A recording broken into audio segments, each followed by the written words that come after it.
Nos escuchamos hablar de presupuesto, de obras, de impuestos, elecciones, gestión, pero casi nunca hablan de cuándo fue la última vez que cambiaron de opinión, de qué hacen cuando se equivocan, si les cuesta pedir ayuda, qué les genera miedo o qué les quita el sueño.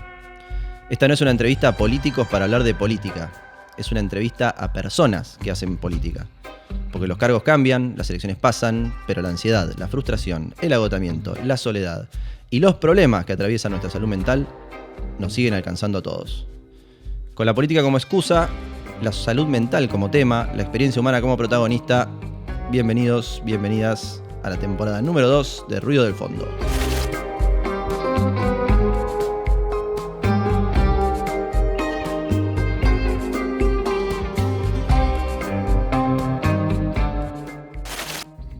Abogado, docente, se metió en política desde muy pibe, hoy es senador provincial. Fue posiblemente uno de los pocos que logró crecer en el peronismo de Bahía sin estar ahí a la sombra de un político histórico como fue Larraburu en su momento. Estamos con Marcelo Feliú. ¿Cómo estás, Marcelo? Bien, muy bien. Muchas gracias por la invitación. ¿Por qué estás bien? Bueno, hoy porque me pareció, te lo decía recién, ¿no? Una propuesta interesante cuando me lo planteaste, ¿no? Un costado distinto que el costado, ¿no? del el reportaje necesario y común al político, sino otro costado. Por eso estoy muy bien, porque me parecía que era una linda propuesta y un lindo desafío poder abordar ese planteo, ¿no? Bien, recién hablábamos, hay un dato que por ahí no se conoce mucho de vos, que es que sos psicólogo desde hace 3 años. Sí. Entonces, está bueno charlar. ¿Es el mismo Feliú el de la legislatura que el del consultorio? Bueno, en realidad sí, con obviamente distintos roles, pero sí, soy el mismo Marcelo, ¿no? Y uno convive con sus propios rasgos, cualquiera sea el lugar donde actúe.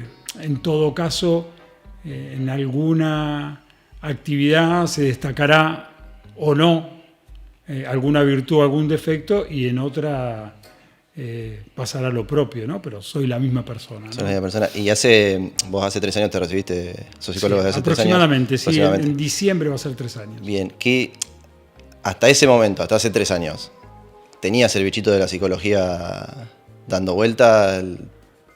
¿Qué hacías? Sí, desde diría 17 años, 18 años, ¿no? Siempre me atrajo, y más allá que la vocación en aquel momento se decidió, y bien, por el derecho y después por la política en forma complementaria, sí. La psicología nunca no me fue ajena, no solo porque me gustaba leer sobre psicología, sino porque yo soy el resultado de haber utilizado la terapia. En momentos muy complejos de mi vida, la terapia psicológica fue una herramienta que me ayudó y me ayuda a salir adelante en distintas complejidades que nos plantea la vida, ¿no? ¿Haces terapia continuamente? Sí, ahora lo hago más lo que es supervisión, ¿no? Es decir, quienes ejercemos la clínica necesitamos tener una supervisión. En mi caso, yo la entiendo como imprescindible para ejercer con profesionalidad algo tanto que me apasiona como es la psicología. Y muchas veces vuelvo cuando tengo alguna cuestión personal que tratar, y lo recomiendo, ¿no? Siempre digo, la psicología siempre me gustó, pero yo soy muy agradecido porque me ha servido mucho en mi vida, ¿no? ¿Cambiaste alguna vez tu mirada sobre alguna política pública a partir de estar en consultorio? El consultorio o la psicología en general me ha enseñado muchas cosas, pero tal vez la que tiene que ver con aprender a escuchar, digamos, ¿no? La política se ha convertido mucho en ejercicios de monólogos, ¿no? Es decir, cada uno está esperando cuándo le toca hablar independientemente de lo que diga el otro, ¿no? Es como que los actores políticos no hay una interacción. Y una de las cuestiones por las que no hay interacción, porque no hay ejercicio de escucha, y la psicología me enseñó que escuchar transforma. El tener la capacidad de escuchar transforma, porque uno, cuando se siente escuchado, se conoce más y tiene más posibilidades de entenderse y de avanzar en alguna situación particular. En la política también. A veces a mí me ha servido para tener una escucha distinta que pueda servir para complementar algo que si no la tuviera me quedaría en el monólogo, ¿no? Esperando mi turno para poder decir lo que yo creo, independientemente de lo que puede estar diciendo otro actor político. Claro. Che, ¿y se puede entender la cabeza de la sociedad desde el consultorio? No diría del consultorio, ¿sí? Sino desde la psicología. Okay. La psicología casi diría desde el nacimiento, ¿no? Estuvo directamente vinculado a poder interpretar la sociedad. No sé, pongo como ejemplo, Freud hace casi 100 años trataba de explicar el malestar de la sociedad a través de la psicología, ¿no? Y a partir de ahí, la psicología, la política, hay una íntima vinculación. Uno puede pensar, tal vez, vos me planteabas hoy si cambió algo mi mirada. Yo durante mucho tiempo pensé que la política eran leyes, instituciones, debates, y en realidad hay algo anterior a ese, que es la subjetividad de quienes ejercen la política y de quienes son los destinatarios de la política. Si uno avanza sobre eso, que lo podés hacer solamente con las herramientas que te da la psicología, uno puede tener un enfoque muchísimo más integral. Por eso, en mi caso, sin duda que la psicología me sirvió o me sirve para tener una interpretación, si se quiere, más completa de la realidad. ¿Charlas estas cosas con tu equipo? O sea, ¿le metés algunos conceptos de la psicología para que sean políticos que piensen más en la psicología? Sí, trato de ser didáctico cuando veo algunas cuestiones, ¿no? Y a veces uno es didáctico con lo que tiene a mano, y en mi caso o puede ser la propia experiencia, o es el derecho, o puede ser la psicología. Otra cuestión que siempre he planteado, y que, digamos, si todos como sociedad tuviéramos una mejor psicoeducación en sentido de si tuviéramos mucho más claro cómo funciona la mente, cómo funcionan los sesgos, cuál es el rol, digamos, de nuestra propia historia, de nuestras propias angustias, cómo influyen nuestros sesgos en las decisiones, seguramente seríamos mucho más dueños de las decisiones que tomamos, y tendríamos menos posibilidades de que distintas circunstancias nos manipulen, creyendo que somos libres, pero en realidad no somos tan libres. Si uno tuviera más conocimiento sobre variables centrales de cómo funciona la psicología humana, tendría más herramientas para enfrentarse al mundo de hoy. Sí, ni hablar. Che, bueno, si uno dice Marcelo Feliú, está también muy vinculado al Don Bosco, a la religión. ¿Cómo pensás la política, cómo pensás vos la política atravesada por la religión? Porque uno imagina, ¿no? La religión te sensibiliza y la política te endurece. Por lo menos lo primero que se piensa. ¿Cómo lo vivís vos? Bueno, no debería ser así.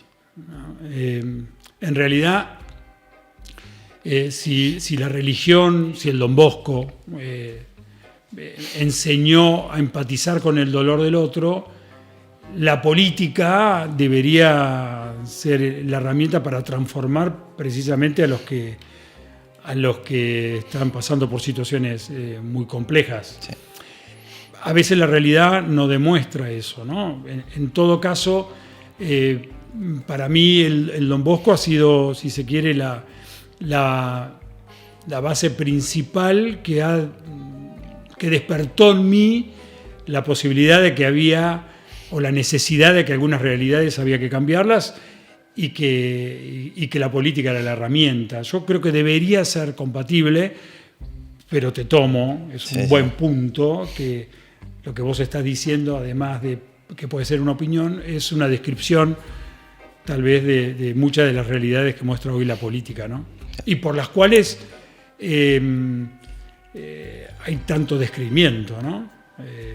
Cuando la política dejó de resolver o dejó de ser una herramienta confiable para transformar las situaciones de los que peor están, algo falló. Algo se perdió ahí. Vos hasta hace poquito, vamos a pasar un poquito hablaste algo de libertad recién ahí al pasar. Hasta hace poco no tenías Twitter, por ejemplo. Creo que te gustaba mucho, me parece. Ahora ya te metiste de vuelta. En Instagram sí sos muy activo hace tiempo. ¿Cómo manejás tu relación con las redes sociales? Teniendo en cuenta esto, algo de lo que decías recién, que en las redes sociales por ahí no vemos lo que queremos, sino lo que nos quieren mostrar o lo que quieren mostrar de nosotros, porque vos también publicás algo y no necesariamente llegás a la gente que vos querés llegar. Claro. ¿Cómo manejás vos las redes? Bueno, las redes sociales en mi caso es una herramienta necesaria para la actividad política, ¿no? Es decir, uno puede tener una visión mejor o peor sobre las redes sociales o sobre cómo se usan, pero está claro que en mi actividad política es una herramienta necesaria. En mi visión, no suficiente, ¿sí? Yo creo que es una herramienta necesaria y las redes sociales tienen que ver más con, en general, y la política no es ajena, en que uno muestra lo que uno cree que al otro le puede interesar. ¿Sí? Hay muchas cosas que uno deja afuera en las redes sociales, o diría lo que yo dejo afuera de las redes sociales. Yo creo que tiene que haber una reserva de temas que no necesariamente tienen que estar en las redes sociales, sino que tienen que reservarse en la intimidad de cada uno, ¿no? Pero bueno, a mí me cuesta, no es algo, digamos, que lo llevo con una enorme naturalidad, pero sé que es una herramienta necesaria para poder transmitir lo que hago en mi actividad política, ¿no? También sé que las redes sociales, lamentablemente, cuando no son bien utilizadas, son uno de los elementos que han significado como catalizadores de cuestiones que yo no comparto, ¿no? Es decir, que la política ya se ha convertido solo en vehículo de emocionalidad negativa. Algunos lo pueden utilizar como una herramienta de la política y de hecho han obtenido buenos resultados utilizando esas herramientas, pero bueno, yo no comulgo con eso. Yo creo que es, si se quiere, uno de los problemas que hoy tiene el quehacer o el campo de la política, donde las redes sociales es uno de los campos de acción. Yo creo que no debería ser así, ¿no? Donde la política construye a partir de profundizar la emocionalidad negativa, no creo que sea un camino que aporte demasiado. ¿Te parece que estamos cerca de salir de algo así? ¿Que estamos, perdón? Cerca de salir de algo así, de esta espiral negativa. Yo siempre aspiro que tiene que haber un retorno, digamos, a que el debate, si bien apela a la emocionalidad, pero donde la racionalidad y el respeto también tengan su lugar, ¿no? Hoy pareciera que el destino es, digamos, a ver cómo seduzco a quien tiene bronca, indignación, frustración, para que me utilice a mí, el político en todo caso, para seguir confirmando su frustración, su violencia, su emocionalidad negativa. Entonces, todos los discursos se agotan con eso, ¿no? Es decir, quién grita más, quién ataca más, Y la verdad, yo no creo que por ahí sea el principio de la búsqueda de las soluciones a tantos problemas que tiene hoy la sociedad, ¿no? Bien. Hay una frase que dice algo así como: el mejor esclavo es el que se cree libre, ¿no? Estás casi obligado a utilizar redes sociales hoy. Sí, por tu supuesto. actividad y para supuesto. no quedar afuera De hecho, tienen también cosas muy positivas, digamos, Sí. ¿no? ¿Qué tan libres somos? ¿Qué tan libres sos en este contexto? Que no tenés que estar ahí sí o sí. Sí, sí, creo que soy libre, pero libre en el sentido subjetivo. Digamos, uno es libre, pero tiene su propia historia, tiene sesgos, está inconscientemente influido por la sociedad. Hoy la sociedad tiene un gran nivel de influencia a través de las redes sociales, donde uno, a través del algoritmo, digamos, de una u otra forma es manipulado. Sí. Y decide.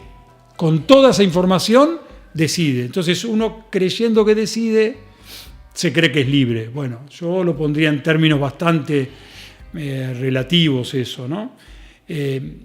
Uno puede tener mayores márgenes de libertad o menores márgenes de esclavitud si sabe cómo funciona todo eso, si sabe que la información que le llega por la utilización de redes sociales está sesgada a lo que yo previamente le informé, si sabe que determinado político tiene determinada intención, por lo tanto esa opinión posiblemente esté sesgada por ese interés, por esa opinión. En la medida que uno conozca eso y pueda tener una mirada más crítica, bueno, uno puede estar más cerca de este concepto de sentirse libre. Claro. Pero esta a veces autoproclamada soy libre, yo lo pondría entre comillas, digamos, ¿no? Y se puede ser político e ignorar las redes sociales. No, ¿O no? No, por supuesto que no. Porque pensemos que hoy, yo miraba hoy un informe de la Organización Mundial de la Salud, aproximadamente el 60% de la población mundial utiliza Internet. ¿Sí? Pensaría que más. ¿Sí? Bueno, puede ser más. ¿Sí? Habría... El dato específico es 58, ¿sí? Digo 60, pero bueno, estamos hablando de que el mundo va hacia eso. Por lo tanto, el mundo digital ya es el mundo. De hecho, en una época se discutía que algo pasa, una cosa era la vida real y otra la digital. Sí, ahora ya. Especialmente para los más jóvenes, la vida digital es la vida real. Por eso tiene tantas consecuencias negativas lo que pasa en la vida digital, especialmente para los jóvenes.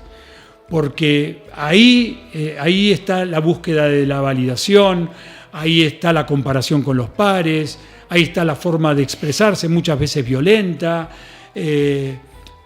Hoy es parte de la vida real, es la vida digital. Por lo tanto, la política no puede prescindir de un ámbito en donde una porción tan grande de la sociedad pone expectativas subjetivas ahí. No puede no prescindirse. Es decir, uno, en todo caso, lo que puede plantearse es, bueno, ¿de qué forma participo, no? Estamos hablando, ¿viste?, de cómo le pega por ahí a los adolescentes las redes sociales y todo eso. ¿Vos como padre tuviste algún desafío muy grosso con eso? Sí, como todo padre. Yo tengo un hijo adolescente, tiene 17 años. Por lo tanto... sí, nativo digital. Como exactamente.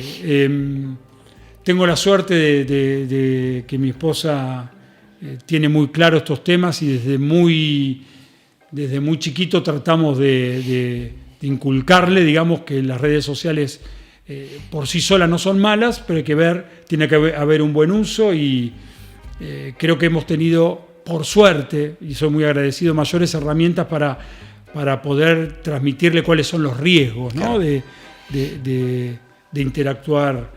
Y bueno, por ahora creo que el resultado es positivo. Creo que como en todas las cosas, Tato, cuando uno tiene la posibilidad de educar y de poder informar, los jóvenes tienen una enorme capacidad perceptiva de poder entender las cosas, ¿no? Entonces, esto como cuando nosotros éramos, bueno, vos sos muy joven, ¿no? Cuando yo era chico, digamos, al principio no te dejaban ir a hacer las compras solo, ¿sí? Hubo un día que te tuvieron que enseñar, porque había que salir, porque hay que ir a la despensa, a la panadería, a la verdulería. Bueno, te enseñaron no a no ir, a evitarlo, a quedarte, sí, a salir, sino a enseñarte a cruzar la calle, a respetar el semáforo. Bueno, lo mismo sucede. Si uno tiene la posibilidad de educar qué cosas están bien, qué cosas están mal, qué cosas pueden provocar daños emocionales, especialmente a los jóvenes, con las redes sociales, bueno, la perspectiva es muy positiva. Y en esto es muy importante. Los aumentos de ansiedad, de depresión, de consumo problemático de sustancias, el aumento de la tasa de suicidios, todo tiene una correlación cada vez más significativa, estudios con evidencia científica, con los más jóvenes, es decir, se inician estos trastornos con edades más jóvenes, pero que está intermediado por el mal uso de redes sociales. Por eso pensemos lo importante que es una buena educación en el buen uso de redes sociales, si se quiere, no en la prohibición, ¿sí? Que está debatiéndose. Ahora, en algunos países se está debatiendo a tales edades. Y está bueno, tal vez hasta determinada edad habría que restringir el uso, pero en algún momento lo van a usar, en algún momento vas a tener que cruzar la calle para ir a hacer las compras. Bueno, enseñar, educar es la mejor herramienta y el mejor pronóstico. Siempre volvemos a lo que los problemas son la educación, ¿viste? Te voy a mostrar un video, te voy a mostrar un videito que es del episodio anterior. ¿La última vez que te sentiste solo? Cuando abrimos Manteca, porque es un emprendimiento que lo haces con tu hermano. Sí, con mi hermano. La familia ayuda ahí. Porque dije, bueno, abrimos, explotó el primer día, los primeros días, pero digo, no siento la felicidad que tenía que sentir, y como que me sentía solo en el que digo, estoy tan abrumado, porque realmente estaba quemado, no estaba disfrutando. O sea, sí, venía la gente, nos quedamos sin mercadería a las 2 de la tarde, pero yo no disfrutaba para nada el coso, no disfrutaba para nada lo que tenía. Decía, ¿qué onda? ¿Qué me pasa? Y ahí me sentí solo, estuve como... No sé. Interesante, ¿no? Kevin Callister vino al programa anterior. Kevin consiguió lo que quería, pero aún así no pudo ser feliz, digamos. ¿Te pasa eso? ¿Por qué? Porque es un problema que hoy en día está bastante en boga, digamos. Es muy interesante esta pregunta, Tato. Primero te lo voy a contestar, digamos, desde mi modesto conocimiento de la psicología, si se quiere, ¿no? O reciente, ¿no? Nosotros vivimos persiguiendo nuestro deseo, ¿no? Y a veces creemos que ese objeto de deseo nos va a provocar la felicidad, ¿sí? Y la verdad que lo que sucede la mayor de las veces es que cuando el objetivo se consigue, en realidad el deseo se traslada a otro. Por lo tanto, uno tiene esa imposibilidad. Digo, bueno, si luché tanto por esto y llegué al objetivo, ¿por qué siento que no lo estoy disfrutando? Precisamente porque el deseo se traslada, ¿sí? Entonces, es importante conocer ese proceso de cómo funciona nuestra psicología para que uno pueda, al momento de conseguir el objetivo, tener mayores posibilidades de poder disfrutarlo, porque si no, lo único que hacemos es corrernos el arco. Y este mecanismo de que el deseo, después de obtener el objetivo, se va hacia otro deseo, en una sociedad capitalista está exacerbado, ¿sí? Porque pareciera que el objeto de la felicidad, Freud decía que la felicidad no existe. A lo sumo hay algunos momentos episódicos de felicidad.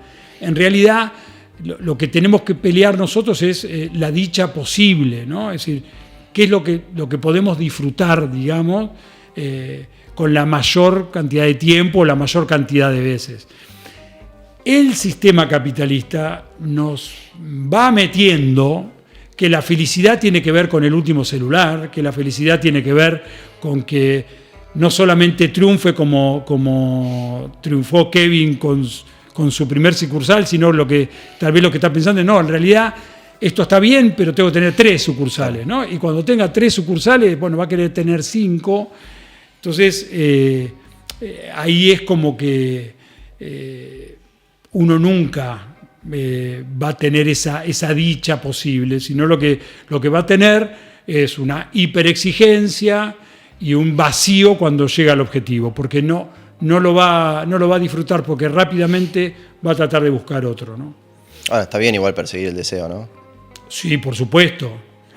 El problema es cuando la persona no tiene deseo, ahí uno tiene que preocuparse. Cuando una persona no tiene un deseo que lo movilice, posiblemente sea una persona que esté en un estado de depresión, ¿no? Es decir, lo importante es saber cómo funciona el deseo para que uno sepa, disfrutar el proceso, saber que cuando se llega uno tiene, si se quiere, tiene que tener la mejor predisposición para poder disfrutarlo, y si se quiere también, importante saber que uno tiene que indagar si el deseo que persigue es su propio deseo o si es el deseo de los otros de lo que quieren que yo haga, ¿no? Entonces, todas esas cosas tienen que ver, digamos, con los grandes desafíos que plantea la psicología y que sirven, vuelvo a insistir, para que la vida tan difícil, tan dura, con tantas situaciones que nos generan contradicciones, angustias, sea más vivible. Vamos a pasar un poquito a hablar del liderazgo. Armaste un equipo de trabajo sólido, ya tenés bastantes personas laburando con vos desde hace tiempo. ¿Cómo llevas la soledad del liderazgo? Vos sos el líder de ese grupo y está clarísimo. El que está dentro de tu grupo político sabe que vos sos el líder. ¿Cómo manejas eso vos? Lo manejo con la mayor responsabilidad posible. ¿Qué significa eso? Sabiendo que tengo que asumir los riesgos de tomar decisiones, ¿no? A veces es difícil, ¿no? Porque cuando a uno le toca liderar, digamos, un equipo, a alguien, personas, un proyecto, se deposita en uno muchas expectativas, ¿no? Entonces, trato de ser lo más congruente con lo que yo creo, digamos. Porque cuando soy más congruente y me equivoco, me duele menos, si se quiere, sufro menos, porque en todo caso digo, bueno, propuse o decidí lo que tenía más que ver con lo que yo pienso o siento, ¿no? ¿Te equivocas seguido? Me equivoco, sí, por supuesto. Sí, me equivoco. Y trato de que esas equivocaciones sirvan para las próximas decisiones, ¿no? Viste que en política es medio difícil admitir que te equivocás. Creo que es un error. Yo creo que una de las cosas que también he aprendido este último tiempo, obviamente por los años de la práctica política y también por la psicología, es que pareciera que el político debe presentarse como un superhombre, ¿no? Sí. El Mesías. Claro, el que tiene respuesta para todo, el que resuelve todo, el que no tiene debilidades, el que no sufre, el que no duda, el que no sufre las contradicciones, el que no sufre las presiones. No. Y creo que eso ha hecho que la sociedad deposite en ese, entre comillas, superhombre, expectativas que después no se satisfacen, digamos. En la medida que la sociedad sepa que los dirigentes son personas que se equivocan, me parece que va a haber una mayores posibilidades de sintonía, ¿no? Por supuesto que en mi caso me he equivocado, digamos, ¿no? Bueno, Freud decía que como que estábamos siempre en la búsqueda constante del padre, ¿o no? Claro, él decía la búsqueda del tótem, ¿no? Es Claro. él en un famoso libro, Tótem y Tabú, que de alguna forma él explica cómo funcionan las sociedades, ¿no? Bueno, la sociedad elige a alguien, que vendría a ser la ley, que los ordene, que los organice, delegando todo en ese padre, digamos, ¿no? Bueno, en la medida de que nosotros sepamos, después obviamente el libro termina de que eso no lo termina resolviendo todo, Claro. ¿sí? En la medida que la sociedad sepa que no hay un salvador, no hay alguien mesiánico que le resuelve todo, bueno, cuando esa persona no resuelve todo, la frustración va a ser menor, ¿sí? Y si la frustración es menor, va a haber una mejor sintonía entre quien ejerce el rol del político y la sociedad que representa. Yo creo que muchos de los problemas que tiene la política es depositar en alguien la capacidad de poderlo resolver todo, ¿sí? Esto a veces existe un parangón que sucede en la diferencia entre el enamoramiento y el amor, ¿no? Es decir, Lacan decía que amar es dar lo que no se tiene a quien no lo es, ¿sí? Esto en la política sería decir, bueno, yo te doy, político, todo lo que me falta, te doy todo lo que me falta, a alguien que no lo va a poder resolver todo, ¿sí? Eso muchas veces pasa en la primera etapa del enamoramiento, uno ve al otro perfecto y lo ven a uno perfecto. El problema es cuando se empiezan a conocer y se empiezan a ver, digamos, las verdades. Entonces, si hay un verdadero amor, a pesar de la falta, la pareja sigue, ¿sí? En la política sucede algo parecido, digamos. Si uno deposita expectativas, pero sabe que esas expectativas es imposible que puedan ser satisfechas todas, uno puede después seguir confiando en ese representante a pesar de que no le puede resolver todos los problemas. Eso hablaría de una sociedad con una, digamos, una civilidad política de vanguardia, ¿no? Claro. Bueno, tenemos papá intendente, papá presidente, papá legislador. ¿Te sentás en la silla o la banca del poder? ¿Qué le hace el poder al político? ¿Qué te hizo a vos el poder? El del poder sentarte en una banca, tomar las decisiones que tenés que tomar para hacer leyes.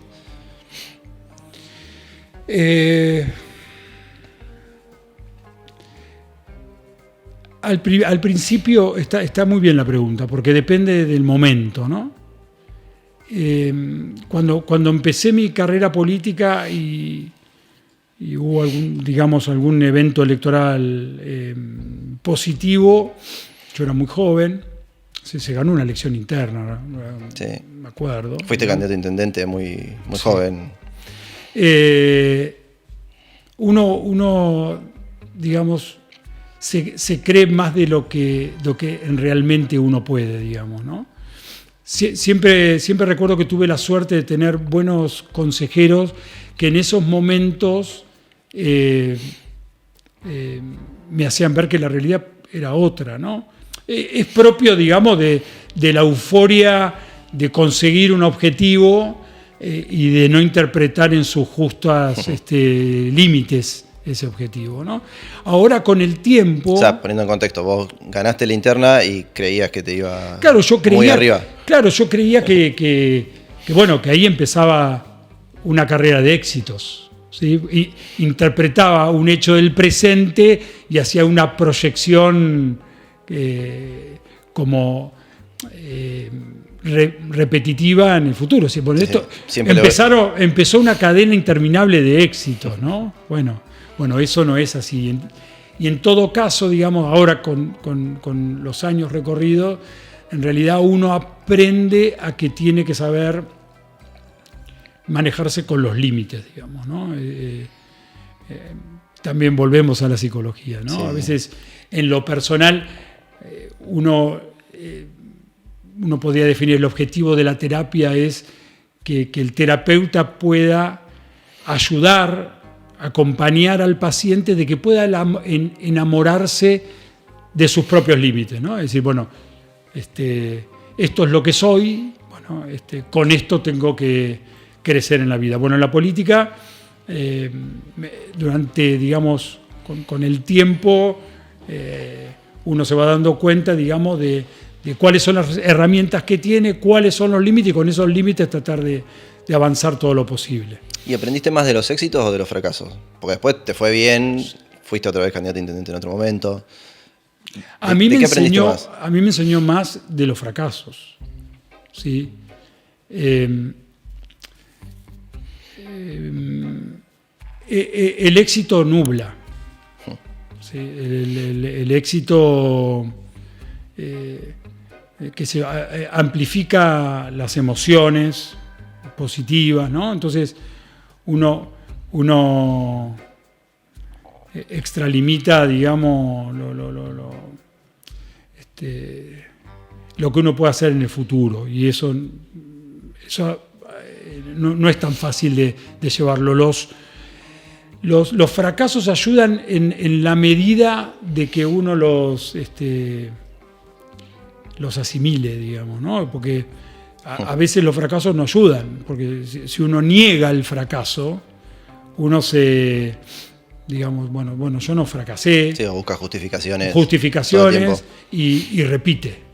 Entonces repite conductas que indefectiblemente, posiblemente te van a llevar al mismo resultado. En todo caso, en mi caso, que por supuesto, así como vos me preguntabas si cometo errores, sí, he tenido fracasos, sí, son los que más me han enseñado. Bien. Vamos a pasar un poco al aporte del Feliu psicólogo en la política de ahora. Hay varios funcionarios que trabajan en tu equipo, que están en el gobierno de Susbieles. Viste que por ahí a veces, desde afuera de un gobierno, se ve todo que es fácil de hacer, cuando no estás gestionando, digamos, ¿no? Ves, esto yo lo haría mejor. Después llegás a la gestión y te encontrás con que las cosas que vos haces tienen consecuencias, que por ahí no son pensadas, que no es todo tan fácil como creías. ¿Qué mirada aportás vos o cómo hacer para que un funcionario o un político no crea que todo lo que hace el político o el funcionario está bien y no se equivoca, justamente? O todo está bien porque lo hago yo. Bueno, hay una herramienta, digamos, que yo creo que ayuda muchísimo, ¿no? Que es estudiar para el cargo que uno aspira. Si uno estudia, digamos, los límites del error se achican, pero también aprende de que puede haber errores. Es decir, todo es producto de estudiar. Por ejemplo, Romina Pires. Sí. ¿Sí? Romina es una persona de la que, por supuesto, nosotros estamos muy orgullosos por múltiples razones, las personales y las políticas, pero acá hablemos solo de las políticas. Romina es una persona que previo al cargo se formó para ese cargo. Es decir, las políticas públicas sociales, uno puede tener ideas generales, lugares comunes. Bueno, vamos a favorecer a la población vulnerable menor de sectores empobrecidos, por decir algo. Bueno, eso es un título, suena bien, tiene que ver con la política, tiene que ver con la política social.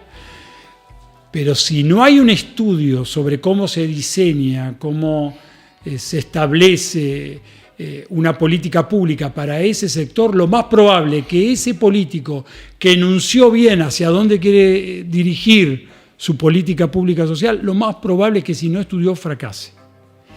lamentablemente la política muchas veces fracasa no porque no haya buenas intenciones, sino porque hay mucha improvisación.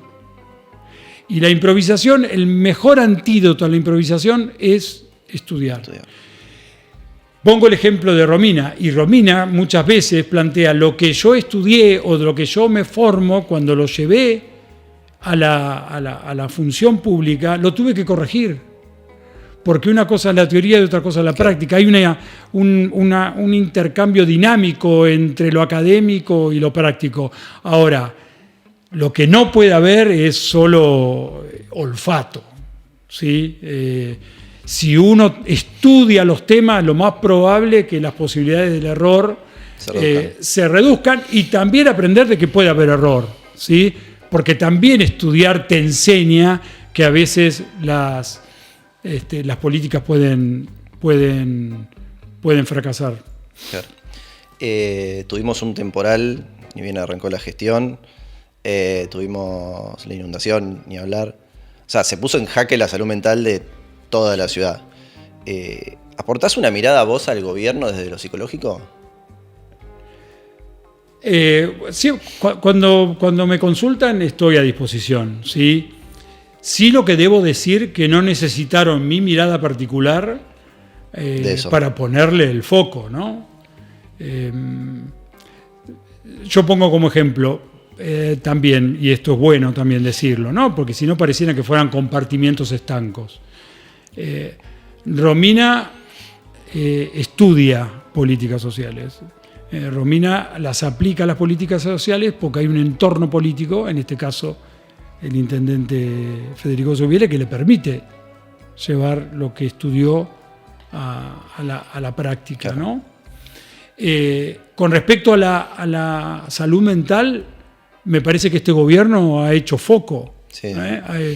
Por primera vez creo que hay un enfoque mucho más prioritario de lo que es la salud mental.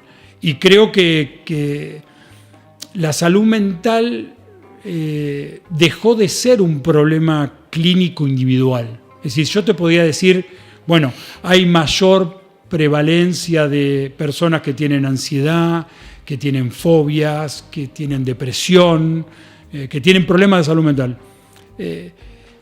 Está demostrado, digamos, que en Argentina, básicamente en el mundo, ¿no? Pero en Argentina, en los próximos años no va a haber ninguna duda de que una persona cada dos durante su vida va a tener un trastorno mental. Por lo tanto, la salud mental ya no es un tema individual, es un tema de salud pública, ¿sí? Debe estar en la agenda prioritaria.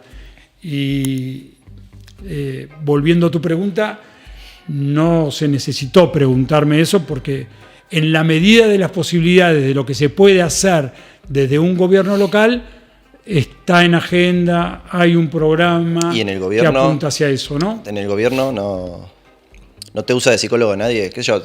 Zubiele dice que no va a terapia, lo dice públicamente. ¿No das una mano ahí? No. En eso no. A veces me preguntan, me consultan por cuestiones que han visto algo que dije o que escribí, pero no. Bueno, vamos a pasar a hablar de... No deberían tampoco, ¿eh? No, pero que yo por ahí... No sé cuál es la relación que terminás teniendo en la diaria, pero por ahí te pueden llegar a pedir. Hay muchos... Podés recomendar algo, te pueden, no sé. No, hay muchos funcionarios y gente vinculada a la política que le gusta y la psicología, pero hablamos, pero no en términos de consulta. Bien.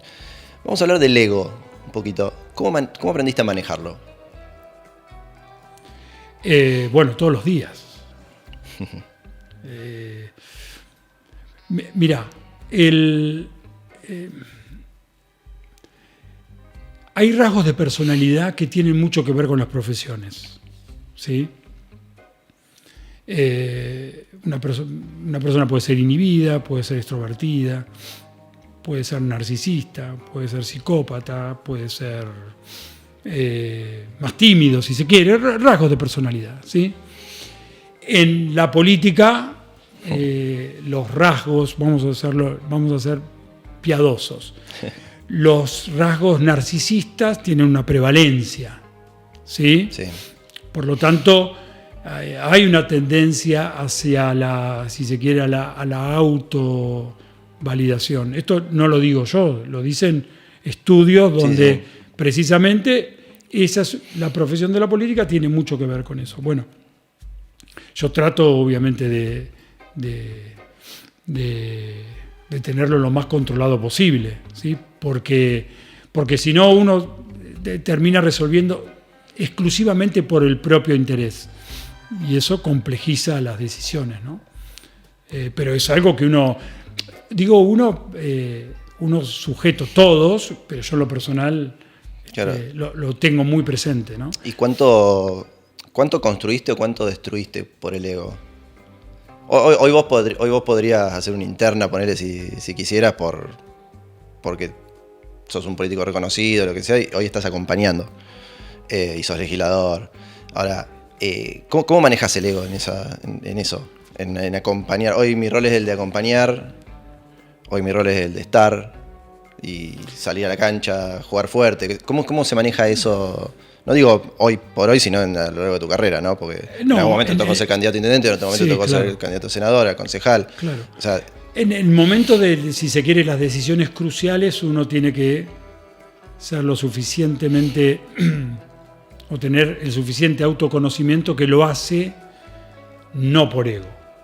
Porque si lo hace solo por ego, no está tomando una buena decisión. Pero es una pregunta que hay que hacérsela siempre y tiene que ver con un ejercicio de introspección, ¿no? Uno siempre lucha con eso, pero es estructural del ser humano. En el caso de las decisiones políticas, yo lo hago. Y en esta etapa de mi vida política yo tengo siento una enorme satisfacción con que aquellas personas que acompaño triunfen. ¿Sí? No quiero dar nombres porque vos los conocés, digamos, sí. De personas que yo puedo acompañar y en todo caso ayudarlos a que desarrollen su vocación política y veo cómo lo hacen, me siento una enorme satisfacción, ¿no? Y también siento que muchos de ellos tienen capacidades que en mi caso me pueden trascender y eso me hace muy bien. te hace bien. Sí, muy bien. Bien. Arranco este video podcast siempre diciendo que los políticos por lo general les cuesta decidir que se equivocan, ¿no? Lo hablábamos también hace un ratito. ¿Cuándo fue la última vez que te equivocaste? Que te diste cuenta, ¿no? Que te equivocaste.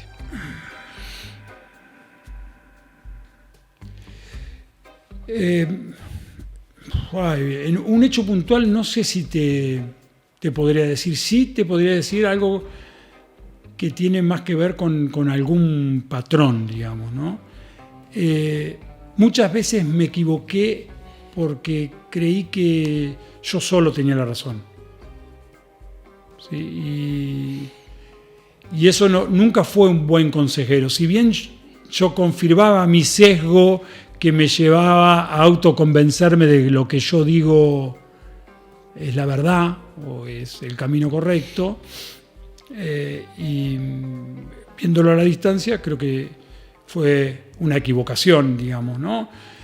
Creo que muchas veces ahora construyo lo que decido teniendo, si se quiere, una apertura más a escuchar al que piensa distinto, ¿no?